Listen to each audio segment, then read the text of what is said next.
500 ವರ್ಷಗಳ ನಂತರ ಅಯೋಧ್ಯೆಯಲ್ಲಿ ಯಶಸ್ವಿಯಾಗಿ ರಾಮಲಲ್ಲಾ ಪ್ರತಿಷ್ಠಾಪನೆ ಆಗಿರುವುದು ಉತ್ತರ ಪ್ರದೇಶ ಪ್ರವಾಸೋದ್ಯಮಕ್ಕೆ ಶುಕ್ರ ದೆಸೆ ತಂದಿದೆ.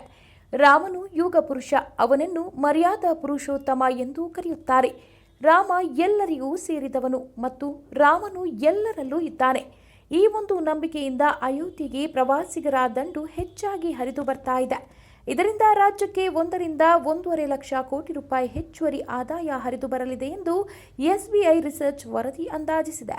ಉತ್ತರ ಪ್ರದೇಶದ ಪ್ರವಾಸಿ ತಾಣಗಳಾದ ವಾರಣಾಸಿ, ಆಗ್ರಾ, ಮಥುರಾದಂಥ ಶ್ರೀ ಕ್ಷೇತ್ರಗಳನ್ನು ಹೊಂದಿರುವ ಉತ್ತರ ಪ್ರದೇಶಕ್ಕೆ ಈಗಾಗಲೇ ದೇಶಿ ಪ್ರವಾಸಿಗರಿಂದ 2.5 ಲಕ್ಷ ಕೋಟಿ ರೂಪಾಯಿ ಹಾಗೂ ವಿದೇಶಿ ಪ್ರವಾಸಿಗರಿಂದ 10,000 ಕೋಟಿ ರೂಪಾಯಿ ಪ್ರತಿ ವರ್ಷ ಹರಿದು ಬರ್ತಾ ಇದೆ. ಈಗ ಅಯೋಧ್ಯೆಯ ಕಾರಣದಿಂದ ಪ್ರವಾಸಿಗರ ಹರಿವು ಹೆಚ್ಚಿ 1ರಿಂದ 1.5 ಲಕ್ಷ ಕೋಟಿ ರೂಪಾಯಿ ಹೆಚ್ಚುವರಿ ಆದಾಯವನ್ನು ರಾಜ್ಯಕ್ಕೆ ತಂದುಕೊಡಬಹುದೆಂದು ವರದಿ ಹೇಳಿದೆ.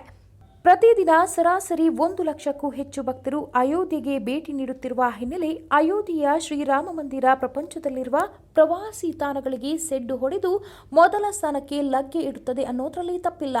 ಅಯೋಧ್ಯೆಗೆ ಭಕ್ತರು ಬಂದಾಗ ವಾರಣಾಸಿಯ ಕಾಶಿ ವಿಶ್ವನಾಥ ದೇವಾಲಯ ಮತ್ತು ಮಥುರಾದ ಬಂಕೆ ಬಿಹಾರಿ ದೇವಾಲಯದಂತಹ ಇತರ ಧಾರ್ಮಿಕ ಸ್ಥಳಗಳಿಗೆ ಭೇಟಿ ನೀಡುವ ಸಾಧ್ಯತೆ ಹೆಚ್ಚಿರುವುದರಿಂದ ಸ್ಥಳೀಯ ಆರ್ಥಿಕತೆಗಳ ಮೇಲೂ ಧನಾತ್ಮಕ ಪರಿಣಾಮ ಬೀರುತ್ತಿರುವುದರಿಂದ ಯುಪಿ ಆರ್ಥಿಕತೆಯು ಪ್ರತಿ ವರ್ಷ ಸುಮಾರು 1ರಿಂದ 1.5 ಲಕ್ಷ ಕೋಟಿ ರೂಪಾಯಿ ಹೆಚ್ಚುವರಿ ಆದಾಯ ಪಡೆಯಬಹುದೆಂದು ಪ್ರವಾಸೋದ್ಯಮ ಇಲಾಖೆ ಅಧಿಕಾರಿಯೊಬ್ಬರು ಹೇಳಿದ್ದಾರೆ.